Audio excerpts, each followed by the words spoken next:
Hey everybody, welcome in. Hope everybody's doing good. And I forgot to check if the audio is working. Hope it does. I just had to do a quick software update.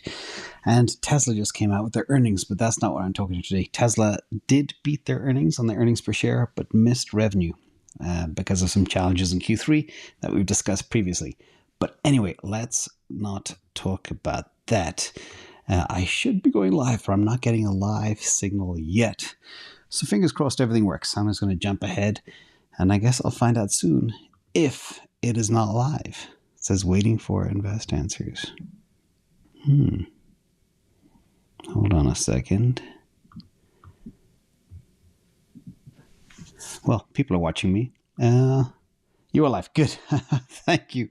It's weird because normally it plays, but it's not playing today for me. Anyway, thank you all for being here. Live TV is always a problem. And let's just jump in, not wasting more time.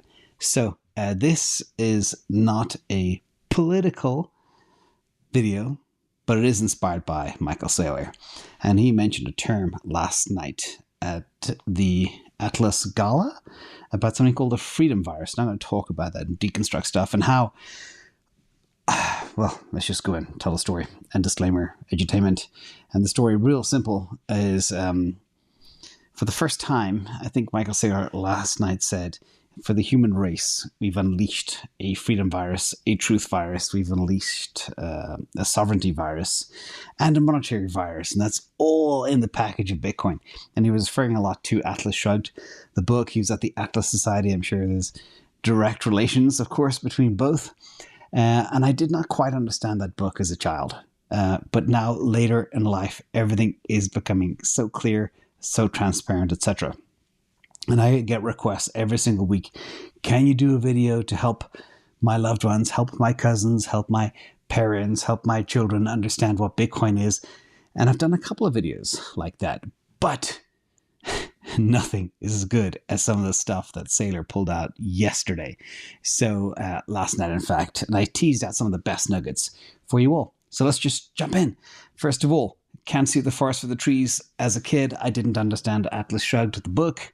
I also didn't really understand 1984 by George Orwell. I thought it was all kind of sci-fi stuff, and I thought it would never actually happen. But that all changed. Now, one of the things that Michael Saylor did say, and we all know this from Lord Acton, he said, all power tends to corrupt, and absolute power corrupts completely. And this is something that we should all be aware of and concerned about. And we see absolute power in certain countries and how they are corrupting and hurting the people in those countries. I don't need to name any countries, but you know who they are. Now, the book in question, everybody knows the phrase, who is John Galt? But the book is Atlas Shrugged, written by Ayn Rand, published in 1957. Original language is English, but really the book depicts a dystopian United States in which private sector businesses suffer as a result of increasingly burdensome laws and regulations and people being forced into certain actions. And there was a railroad executive, Danielle Taggart. I think this actually was made into a movie too. And her lover, a steel magnate, Hank Rearden, and they struggled against looters who wanted to exploit their productivity. We were in cities very recently where there are looters. There's, you're allowed to steal up to $1,000 worth of merchandise in San Francisco. Just walk into a pharmacy or any store and take out $1,000 and there's no ramifications. And it's so funny seeing all of this stuff transpire live before my very eyes. But the whole premise of the book is John Galt. What was his way out of the corrupt economy, his way out of society? And that's what we're going to address in this video too. So, and Mr. Saylor, if you're out there, I hope I interpret everything correctly. So first of all, and I'm going to add my flavor in along the way too. We have big government, big tech, big pharma, and the military industrial complex, that's MIC. And they're all trying to help us. And they're giving us more laws, which is great, and more government services, which is great, and more partnerships. For example, big government working with big pharma. And more control is coming too with CBDCs. So there's nothing but goodness coming from these four pillars. And there may be a fifth, there may be only three, I'm not sure, but that's what I see from where I stand. And you get news like this that come out today. We've got the end game is near. the permanent vax shield against injury. The CDC is meeting on Thursday to discuss this. So if you don't believe me, open your eyes about how, I don't know who's working for who here, if the governments work for Big Pharma or Big Pharma's work for the government. I think it's the other way around. And if things like the vax is so good, why are Moderna and Pfizer fighting so hard to shield themselves against injury forever till the end of time? Just an opinion, just sharing words. But this is from Jordan Schachtel, the dossier, and I'll put a link below as well. So you have it if you want to read for yourselves. But again, things like this happen, and it just happened today. It sprung in to my inbox, and I was thinking, wow, but there's more stuff. Speaking of Tesla earnings and Elon Musk, one of the things Michael Saylor did say last night was, we all want to go to space. Enter Elon Musk. The problem with space is it's expensive to get there. Where do you go?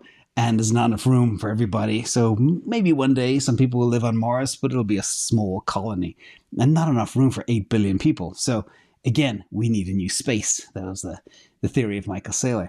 Now, he also said a couple of things. Today, we have the freedom to read and watch whatever we want. We can go to different channels. We can go to YouTube. We can read Twitter, Twitch, all these other different places. And you can be with whom you want, watch what you want. And in the old days, you used to be able to say whatever you want, but that is questionable now. But again, I'm just parroting words from other people, and I hope this doesn't offend anybody, but it's important stuff because it's a book written in 1957, which is coming through today. It's kind of bizarre. Now, freedom, you also have freedom, that Michael Saylor said, of where you can set up your own business anywhere you want on Earth. We should have freedom to roam. Again, my vision for the future is gig economy, small short-term jobs, and gig living accommodations, short-term places, 1 week, 6 months, whatever, in a place, and move around the world. And that's the way I think the world will be. And then we can all get our own little space as we go forward. But what he did say is the third pillar to that stool was you can choose where to store your wealth. Like we did say, you don't have to work where you live. You don't have to think where you live if people have a certain mindset. And you can choose to place your wealth in different places also. You don't have to bank. A lot of people are saying, pull your money from banks. They're not well, but the banks are doing fine, so I wouldn't be too paranoid. Unless, of course, you're in a place with shaky institutions or countries with shaky regimes that are in place. And I've talked about some of those in the past too. So one of the things he did say, and I'm a big fan of Steve Jobs. I remember watching him hanging around his Apple store when it first opened in Palo Alto. About, I think it's 15, 18 years ago. I can't remember exactly. But his whole thing of think different helped me to become kind of courageous and confident and curious. Sorry about all the alliteration there. But I have a fourth.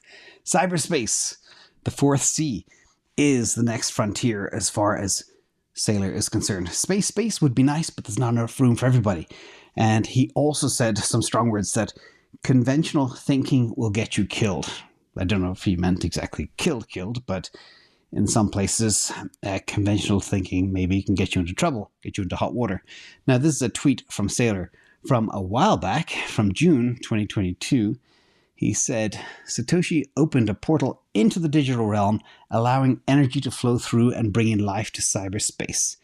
And he spoke as well about the importance of cryptography and how the Bitcoin network, it's harder to break code than to make the code. He mentioned there's a quadrillion to one advantage. Anybody can spin up a piece of code, copy, paste, run. That's why you see all the scam coins, the ERC type tokens. But to break it, it's a quadrillion times harder.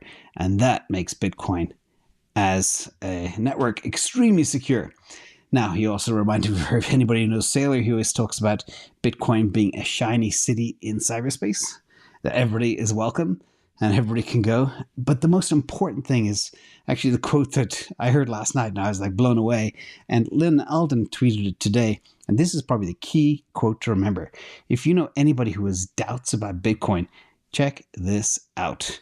Most people don't realize this, but Satoshi opened a portal from the physical realm into the digital realm, and energy began to flow into cyberspace. This all happened in the year 2009. It sounds like an eternity ago, but Satoshi Nakamoto had a vision. He saw the problems of the global financial crisis, and bringing life to a formerly dead realm consisting of only shadows and ghosts.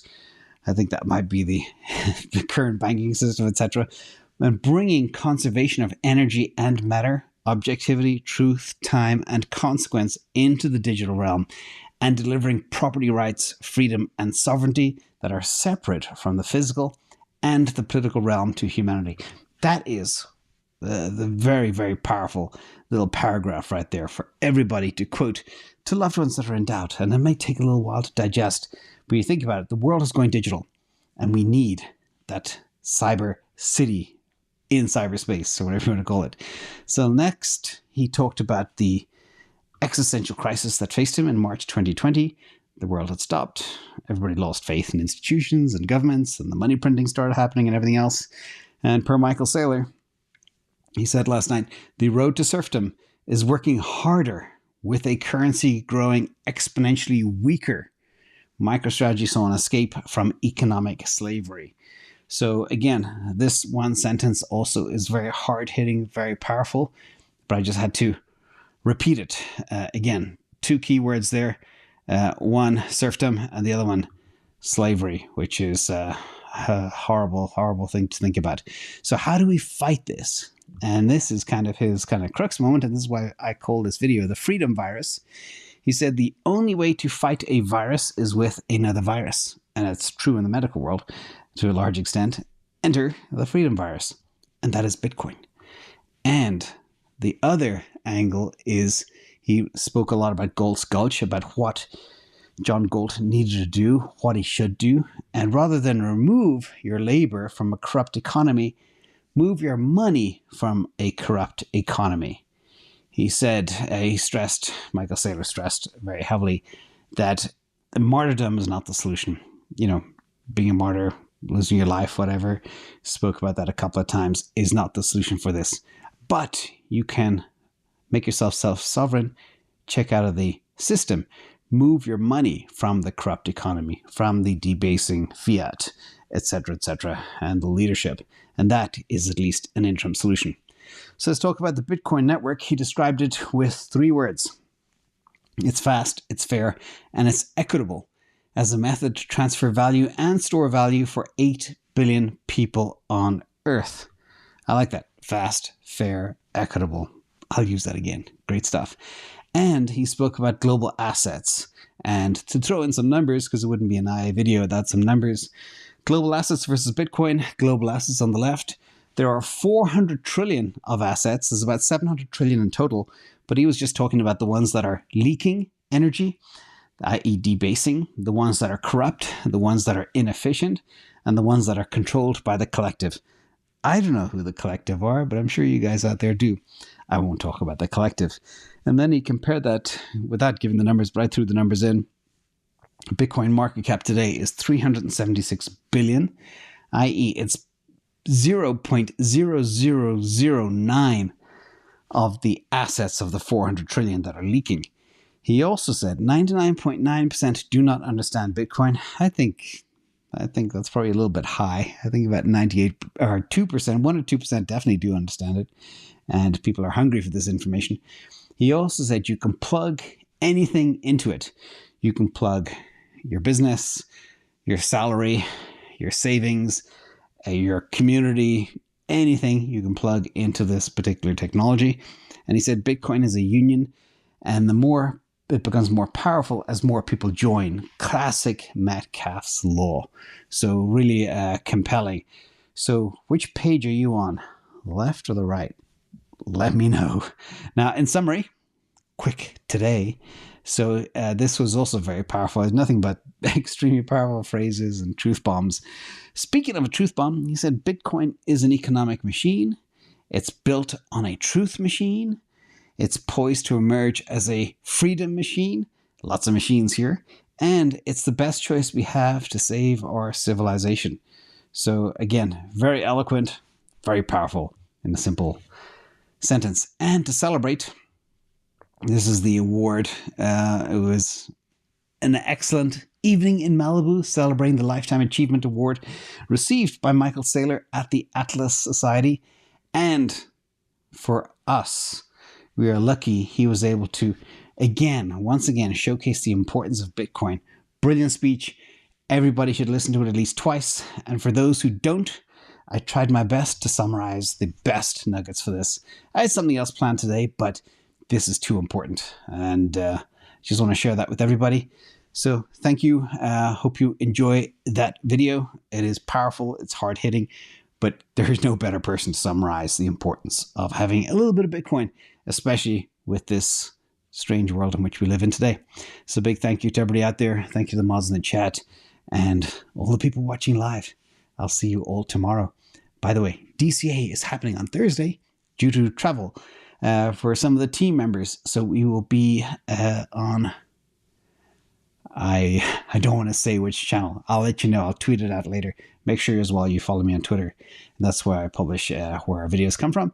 And of course, ring the bells and all that other good stuff. Thank you. Have a good night.